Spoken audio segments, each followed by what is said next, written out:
Okay, so welcome everybody to the second webinar in the Innovate Awarding series of webinars covering endpoint assessment for apprenticeship standards. My name's Andy McNeill. I'm Head of Assessment Services for Innovate Awarding, and today I'm going to be taking you through some of the detail and some of the specific requirements for the assessment methodologies covered within some of the assessment plans for which we are approved. Now, the aims of today's session, initially we'll give you a brief background to Innovate Awarding for those of you who are new to us, and also for those of you who want a refresher. They will then have a bit of an overview to what endpoint assessment is, and also the endpoint assessment journey in the kind of the mind of the apprentice themselves, essentially from the moment they're passed over to the independent endpoint assessment organisation. As I said, we'll then look at a more in-depth, or give you a more in-depth look at the assessment methodologies that are identified within the assessment plans for which we are approved, and some of the initial approaches that we're taking to some of those assessment methodologies and the support that we'll have in place for our customers. And then finally, we'll look at the assessment workforce and what do they look like? Who are the people who are going to be running this assessment for us? So a little bit about who we are, for those of you who don't know. We're an independent limited company within the Lifetime group of companies. We're a recognised awarding organisation by Ofqual since 2009, and as well as Qualification Wales and CCEA since 2015-16. We're financially strong with independent corporate governance, which is really important when it comes to the approval by SFA to be a recognised apprentice assessment organisation, and that is followed up there to demonstrate we are on that register, and we'll go into to what standards we're approved for to date within the initial early slides of the presentation.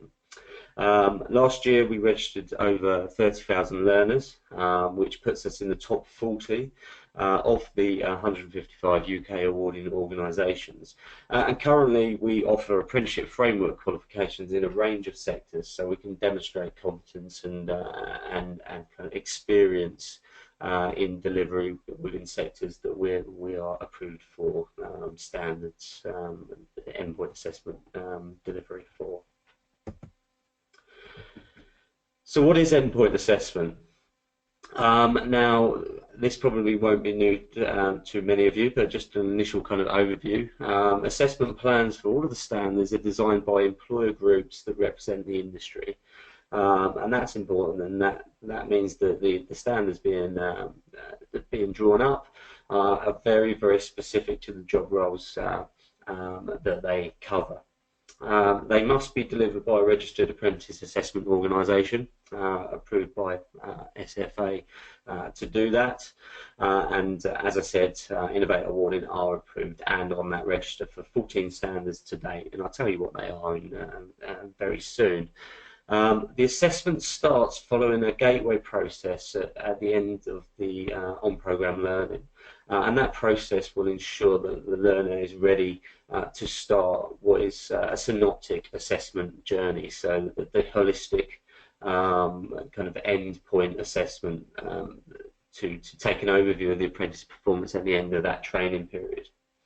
Now, the first direct contact between an endpoint assessor and the apprentice will happen after the gateway meeting, and that will be for a planning meeting where the assessor will look at the scheduling and also some of the elements of assessment that the apprentice will be expected to take and how that will work. And of course, each of the standards we're looking at, the assessment plans that we are delivering, has its own very distinct elements that will need to be covered by that endpoint assessor. And then you can see there that's finally a really new element to apprenticeships is that results are graded, which is another new area to explore. So we're already approved in a number of sectors. We will be looking at others. We will have a rolling program of applications for submission to SFA standards, but that can only happen once they become ready for delivery. And as soon as the standards that we are looking to deliver become ready for delivery, we will begin the work to submit our applications. Now, to date, we're very pleased to say that we have 14 of our initial 16 planned standards approved. So Innovate awarding are on the register for these standards in 6 sectors, in adult care, healthcare, leadership and management, customer service, hospitality and retail, and another 2 upcoming. Now, just interestingly, just to cover these sectors, we will be looking to appoint endpoint assessment managers who will be specialists in this sector and who will be the face and the go-to person for customer support, but also for allocation of assessors, for ensuring standardisation and appropriate training. So we're looking at having some real sector expertise in place very soon, and they will also lead on things like assessment development. And some of the support proposition development work that's already begun through Innovate. So before we got into the detail, I thought I'll give you an indicative kind of endpoint assessment journey. Now, this is essentially a journey for a generic example. Many of the standards will cover these assessment methodologies. And this just gives you an example of the gateway process through to the completion and certification by the SFA. Well, how long? Well, this can differ. Some standards have an order in which the assessments need to happen. Hospitality has a very distinct order where the professional discussion must come last, which is probably natural in many cases, and the multiple choice has to come first, and other elements are shown and given with an order that it must be taken. Some assessment plans also give a maximum amount of time. For example, retail manager has a maximum length of time of 4 months from the gateway to the completion and certification by SFA, and each assessment plan will have slightly different requirements in that respect, and obviously we'll make that very clear through the guidance that we give. Now, the 3 assessment methodologies that I've identified here are pretty much adopted in some form in the majority of the assessment plans that we'll be delivering. Multiple choice questions, pretty much as standard with a couple of exceptions. And this will, as I said, in most cases is likely to be the first assessment that takes place for the apprentice. Now, practical observations won't be anything new in terms of delivery, but of course this happens at the end of the on-program learning within the endpoint assessment journey, and that would be practical observation through our endpoint assessor.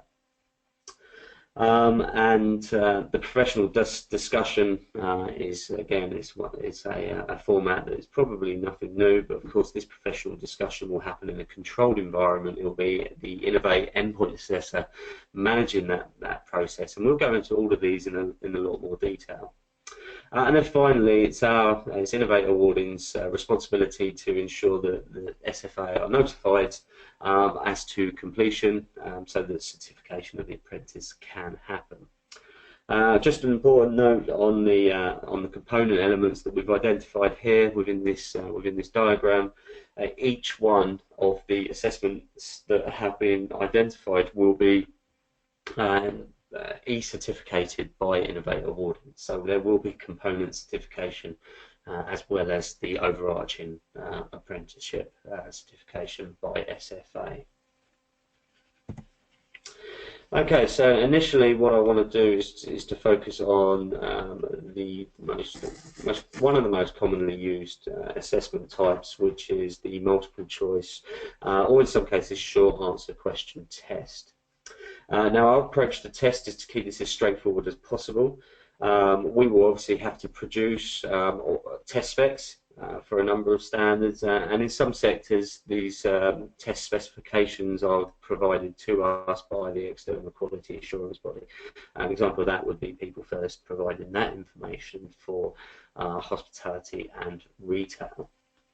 But we won't be running assessment windows.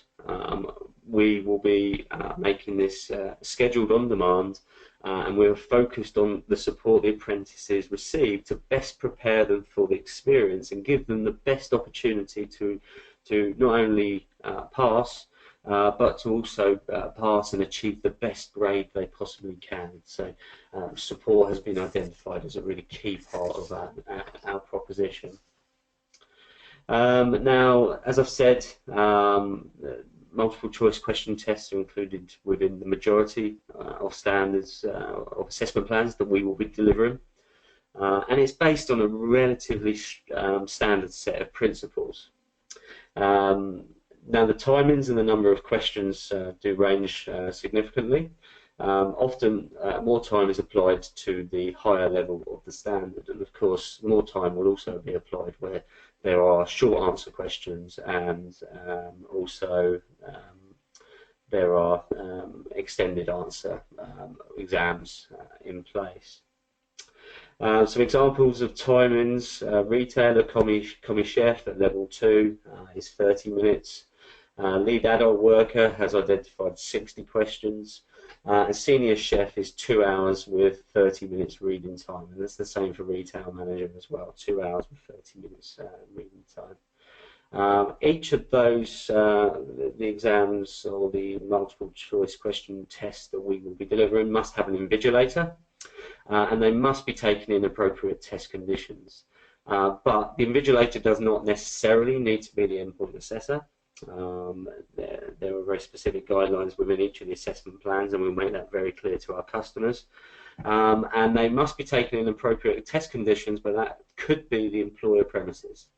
And again, the guidance that we provide to you as organisations will be key to make sure that that's as straightforward and for you as possible. Now, in most cases where grade boundaries exist within the tests, they're identified based on a percentage of the final mark, and again, that's provided to us by the employer group who's produced the assessment plan, and often these will look to draw on workplace scenarios in the questions. So in the stem of the question, there will be very specific scenarios that essentially will be drawn on for the to enable the apprentice to identify the correct answer. And questions will generally be drawn from across all of the areas of the standards. Okay, so what is our proposition for multiple choice question tests?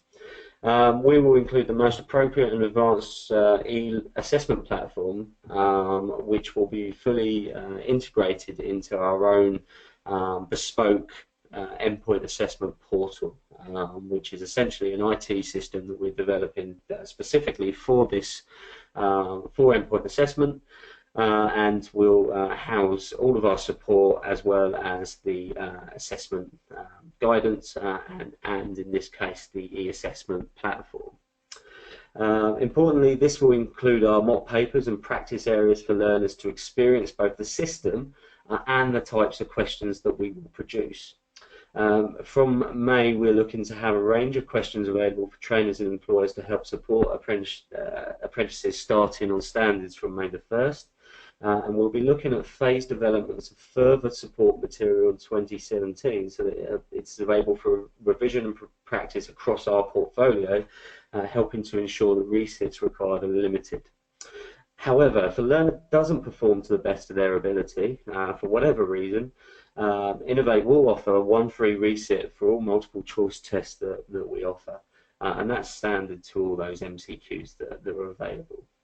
And finally, we know how important it is that learners get feedback on performance when taking on-screen tests, and we're working on our customer service standards to ensure that we get feedback to the learners as soon as we possibly can, as well as providing analysis against the specification that's been provided.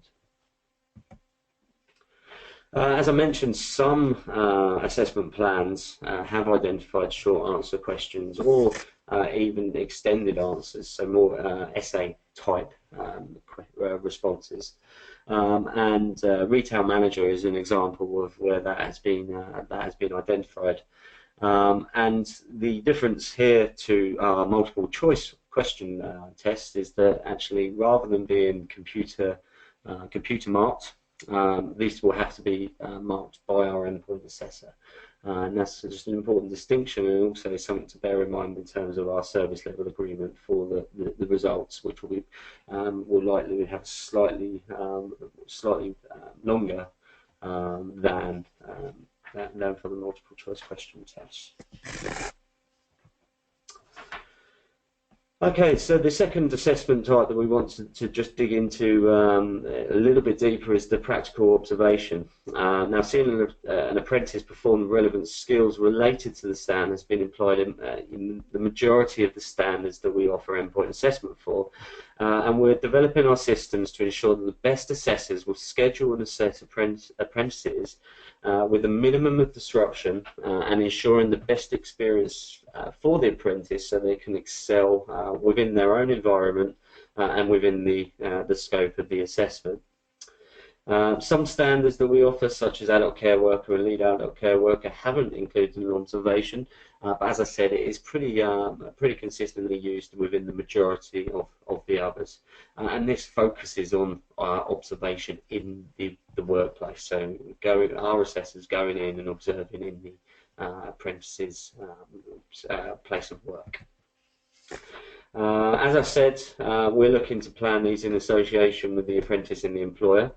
Often we will require working schedules to allow the assessor to choose the most appropriate time to come and carry out that assessment.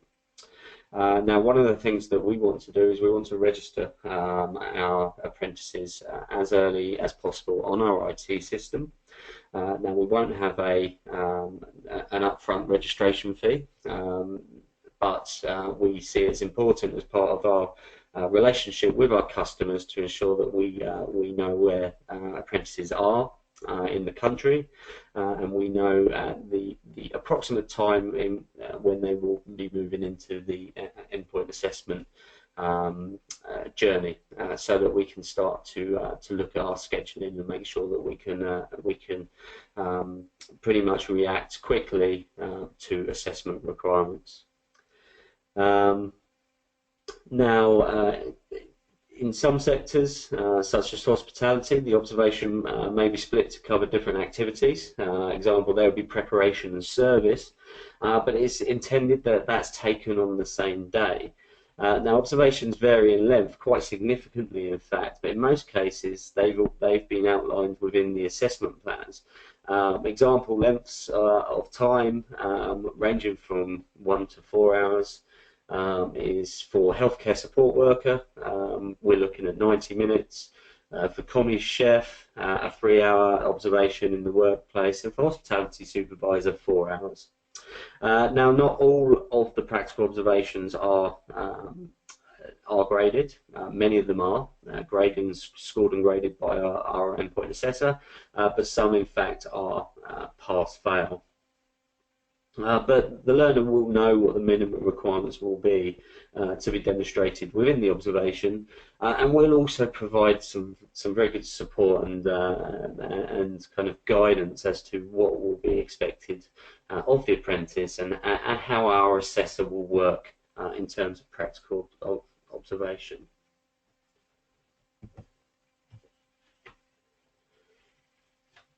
And as I said, we'll be looking to provide guidance to apprentices as to what we're looking for in an observation, and we're keen to identify the most innovative solutions to do this. We need to ensure the observation is not an event where the apprentice freezes under the pressure. Nothing should be a surprise to them. we really want to consider how best to ensure we do this, and we're very keen to talk to customers and look at what support we can offer as part of our offer to our customers.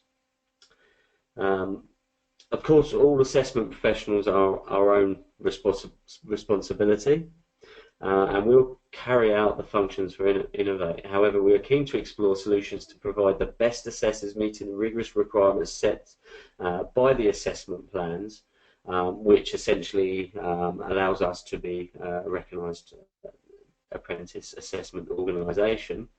And we're very keen to explore partnerships in relation to this. Again, we will produce support material phased in development for the aspects of the assessment, and we'll look at the most innovative solutions for this, as we've said. And again, all of that will be housed in our bespoke IT system. And within the first year, we'll look to provide the most appropriate solutions for training providers, employers, and apprentices to ensure that they're best prepared for the requirements of this assessment. Okay, finally, the professional discussion. Now, as discussed, this is an area that is the most significantly used assessment format through the employer groups, and arguably the most challenging to implement. Our assessors will be key here, and preparing the apprentice for this type of formal high-stakes assessment will be at the heart of our proposition. And this has been identified as a key area for upskilling the assessor workforce that we will be recruiting, and providing all stakeholders with the tools to prepare apprentices is key.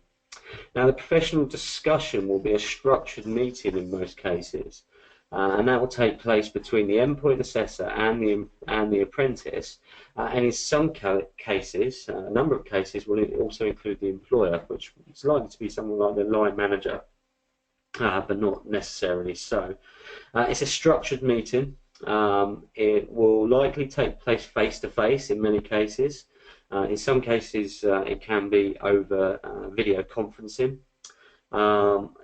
But only where that's absolutely appropriate and suitable for the apprentices that we're working with. So we have a very flexible approach to how we deliver the professional discussion, as long as it's within the requirements laid down by the external quality assurance organisation. Whilst assessors are likely to draw on templated questions, and the discussion will be required to be pre-planned, and candidates will know what the format will be, our assessors will need to be skilled in allowing the apprentice to draw out the examples to allow them to get the best grade possible, and that is certainly an area where we'll be looking for some very, very highly skilled assessors with very, very good understanding of what it takes to run really successful professional discussions. And as I said, interpersonal skills of that assessor is key in that respect, as is the learner's familiarity with the assessor. It's key for us that as part of the planning meeting, and perhaps likely through other assessments that have happened, the apprentice has spoken to the assessor, is familiar with their background, and understands what the assessor is expecting of them. Now, as I said, the discussion must give the apprentice the best chance to achieve at the top end of the grade for its structure without leading the apprentice to that point. And the discussion is scored and graded, and in the majority of cases will be the final part of the assessment process before the scores are aggregated and the final grade can be given. Now, there are some more certainly specific assessment types that have been identified within some of the assessment plans that we'll be delivering. So I thought it was a good opportunity just to identify some of those, and give you an idea as to how we think they will work. Now the Commis Chef, the Hospitality Level 2 Commis Chef Culinary Challenge, which is very similar to MasterChef for those of you who've watched it, where a main course and a dessert will need to be prepared in a controlled environment and observed by the assessor. We're very keen to explore with organisations regional facilities that are available and what the spec of those facilities are. And we're exploring creative solutions for preparing Commis chefs for unfamiliar premises, and we're also keen to view what these look like. And I've certainly got a few visits lined up to go and see what a training kitchen looks like and how these will be utilised within the culinary challenge. The business project is something that's in a number of standards and is actually applied across all of the retail and hospitality assessment plans that People First have developed. And that's where the apprentice will start to look at an opportunity, a challenge, or an idea that relates to the area of their business that they work in. They look internally at their own business and also externally at the environment in terms of the industry that they work in. Now that process of preparing for the business project actually starts while still on program learning towards the end of the apprenticeship. And is then taken through the gateway, agreed through a synopsis, and then the initial discussion with Innovate will be at the planning meeting, where that approach to the business project is agreed, hopefully, and then taken forward by the apprentice. Now the evidence, portfolio of evidence, something very common to obviously the way apprenticeships are delivered now, that is retained in and a few of the standards of the assessment plans that we're looking at, and that's portfolios completed on program, but then submitted to us for our endpoint assessor to assess as standalone independently. And this is often supplemented by a presentation in some format. That might be a face-to-face, very formal presentation. It could be backed up through a telephone interview or a video conference. And then finally, a learning journal, again completed on program, and that will include reflective accounts, and again is supported in many cases by, or is supported by an interview in these cases. Just to focus on the portfolio of evidence, our IT systems are being looked at to deal with the integration of training provider e-portfolios, where assessment of portfolios produced on program have been identified, and the standards such as team leading have identified this, and that's why we're looking at that. So finally, it's very important that we start to think about growing our assessor workforce. And that they meet some very distinct requirements. Now there is some slight flexibility by sector, and obviously we will be looking at our recruitment based on the guidance given within the assessment plan. But what I'd like to just state here that we will be looking at our assessment, our recruitment process, very early, and we're very keen to receive CVs from interested people. And that's not just for involvement in terms of the assessment process at the end, after a year or longer, so May 2018, we'll need to be starting our assessment. But we also need people to be involved in the development of our support material and also of our assessment materials also. So what does good assessor look like? We know they're independent. We're an independent apprentice assessment organisation, and we need our assessors to be fair and impartial. They need to bring industry perspective, and this is a requirement that is very, very key for the people we're looking at. And these assessors will be under contract to Innovate to deliver the assessment on our behalf. And that could be through directly employed through Innovate, it could be freelance staff employed on a contract basis, or it could be through more creative subcontract arrangements where the appropriate assessment is delivered by professionals who work for Innovate but are subcontracted through other organisations where that expertise exists. Occupational experience is key, and that must be recent. And it also must be kept maintained through CPD, which is evidenced and checked annually by the assessment organisation. We've talked about the need to be a good communicator, interpersonal skills, and also the ability to make an apprentice feel relaxed in the assessment environment. And they must hold a workplace assessment qualification, and in many cases an IQA also. Okay, so that's it for the second of our webinars. So next Friday, the 10th of March, at 11 AM, we'll be focusing on the hospitality assessment plans. Now, during the presentation today, we received many questions, and we will be releasing frequently asked questions based on all of the webinars that we've run.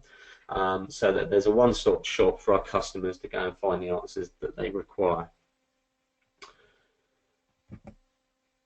And to find out more in the meantime, please do contact myself or a member of the Innovate team, either through our EPA generic email address, epa@innovateawarding.org, or through John McNamara, Kathy Smith, or Cher Little, who are all leading on the development of our endpoint assessment.